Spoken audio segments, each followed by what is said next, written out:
পড়া করার এবং এক ভাইয়ের লেখাপড়ার যাবতীয় খরচ বহন করি এবং সংসারের যাবতীয় খরচ বহন করি। এই 3 বোনের বিবাহের যাবতীয় খরচ আমি বহন করি। আমার উপার্জিত অর্থের দ্বারা সকল সম্পত্তি অর্জিত হয়। আমার অর্থের দ্বারা 50% জমি ক্রয় করা হয়। আমি বলেছিলাম ওই সম্পত্তি আমার এবং আমার বাবার নামে ক্রয় করার জন্য, কিন্তু আমার বাবা ওই সম্পত্তি আমার নামে না রেখে মার নামে এবং বাবার নামে ক্রয় করে, কিন্তু আমার দাবি ছিল আমার নামে এবং আমার বাবার নামে ক্রয় করার জন্য। কিন্তু ওই সম্পত্তি বাবা এবং মা আমাকে না দিয়ে 3 বোন এবং 1 ভাইকে দিয়েছে। এখন আমার করণীয় কি এবং আমার বাবা ও মার করণীয় কি? দেখেন,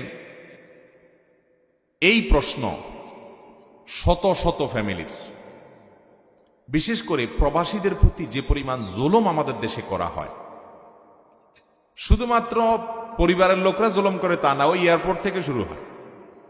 ঠিক না ঠিক? এয়ারপোর্ট থেকে শুরু হয়। মানে প্রবাসী আসছে, এর কাছ থেকে কে কিভাবে খাবলা মারে খাবে। ট্রলিওয়ালা ট্রলি আটকায় রাখবে, ভাই একটা রিয়াল দেন তারপর ট্রলি দিব। যে যেভাবে পারে সে সেভাবে, শেষ পর্যন্ত নিজের ঘরে আইসা শান্তি পর্যন্ত পায় না। আমি প্রায় বলি, প্রবাসী বেচারাদের কোনো দেশ নাই। দেশের অর্থনীতির চাকা তারা ঘুরায়। দেশের উন্নতির মূল চাবিকাঠি এই প্রবাসীদের পাঠানো রেমিটেন্স, কিন্তু তাদের কোনো মূল্য না রাষ্ট্র দিতে পারে না পরিবার দিতে পারে। সব জায়গায় তারা বঞ্চিত। মিডল ইস্টে যারা থাকেন তারা জানেন, তাদেরকে ওই দেশের মানুষেরা, মনে করেন সৌদি আরবে থাকেন, তো সৌদির নাগরিকেরা তাদেরকে বলে আজনবী। আজনবী সৌদি বা আরব কান্ট্রিগুলোতে ওখানকার স্থানীয় ভাষায় আমাদেরকে, অর্থাৎ বাহির থেকে যারা সেখানে কাজের জন্য গেছেন, শ্রমিক বিষয়ে গেছেন, তাদেরকে কি বলে? আজনবী। মানে কি বুঝেন? আজনবী মানে হলো অপরিচিত, চিনি না কে। এটা হলো আজনবীর সোজা অর্থ। মানে চিনি না রে, এই লোকটা কে, মানে বাহিরের, সোজা কথা, বিদেশি। তাহলে সৌদিয়ানরা তাদেরকে দেশি স্বীকার করে না, বলে আজনবী। আজনবী মানে বিদেশি। আর দেশে আসার পরে রাস্তাঘাটে যাবেন, দোকানে যাবেন, পাঠে যাবেন, আপনজন দেখবেন, আত্মীয়স্বজন, পরিচিত অপরিচিত সবাই আপনারা বলবেন বিদেশি আসছে, বিদেশি। এই বেচারার দেশটা তাহলে কোথায়? সৌদি আরব যায়, তারা বলে আজনবী, ঠেলে দেয়, এটা আমাদের দেশের না। আবার দেশে আসলে দেশের লোকরা বলে কি? বলে বিদেশি আসছে। তাহলে এই প্রবাসী বেচারার দেশটা কোথায়? ভালো করে শুনে রাখেন।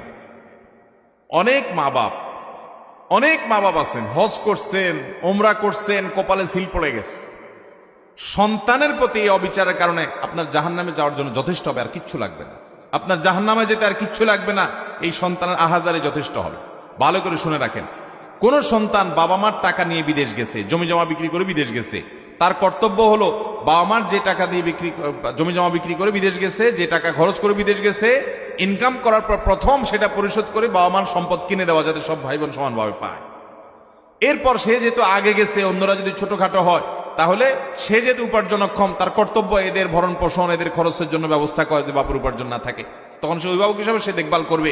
আল্লাহ তাকে সামর্থ্য দিচ্ছে এবং তার নৈতিক দায়িত্ব থাকবে সাধ্য অনুযায়ী ভাই বোনকে হেল্প করা, এটা সে করবে।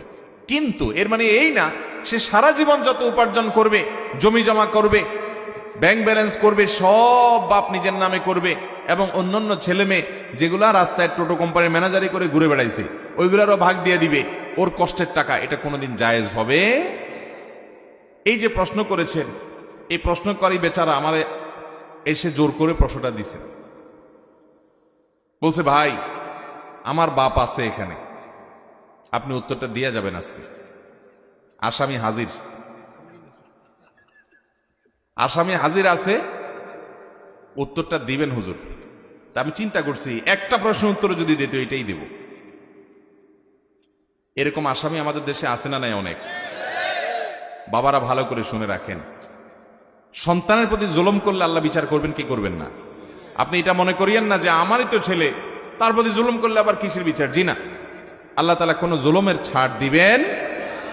অতএব আপনার সন্তান টাকা পয়সা দিয়ে আপনাকে জমি কিনতে বলছে, আপনি আপনার নিজের নামে কিনে এরপর অন্য ছেলে মেয়েদের ভাগ করে দিয়ে দিচ্ছেন, তাকে দিচ্ছেনই না তার সম্পদ। আমি এই ভাইকে বলবো, আপনি আইনি লড়াই করে যদি নেওয়ার সুযোগ থাকে, যদিও আপনার আইনি লড়াই করে নেওয়ার সুযোগ খুব একটা নাই, কারণ আপনার কোনো এভিডেন্স প্রমাণ নাই। যদি আপনার সুযোগ থাকে, আপনি আপনার হক আদায় করতে পারেন, কিন্তু বাবা মার সাথে বেয়াদবি করা যাবে না, অসম্মান করা যাবে না। আপনি আপনার অধিকার অন্যায়ভাবে বঞ্চিত হলে আপনি সেটা আদায় করতে পারেন। আর যদি আপনি ছাড় দেন, আল্লাহর জন্য মাফ করে দেন বাবা মা, আল্লাহ তাআলা আপনাকে তার জন্য আজর এবং বিনিময় দান করবেন। কিন্তু বাবা মার জন্য এটা অবশ্যই গুনাহের কথা যে সন্তানের সম্পদ কিভাবে আত্মসাৎ করবেন। যারা বিদেশে যায়, আমি বহু পরিবারে দেখেছি যে বেশিরভাগ বিদেশিদের ওই বেচারা প্রবাসে থেকে তার জীবনটা শেষ হয়ে যায়, বুড়া বয়সে আসে, তার আর কিছুই থাকে না, সব ভাগযোগ করে নিয়ে যায়। তারই টাকায় ভাই বোন পড়ালেখা করে বড় মানুষের পরে ভাইকে আর চিনেও না, আছে না নাই? আবার এর উল্টাটাও মাঝে মধ্যে দেখা যায় যে ভাই বিদেশ গেছে, সে আর দেশের লোকদের চিনেও না, ভাই বোনকে চিনেও না, দিনকাল ভালো হওয়ার পরে সে নিজের ইয়ানফসি করে।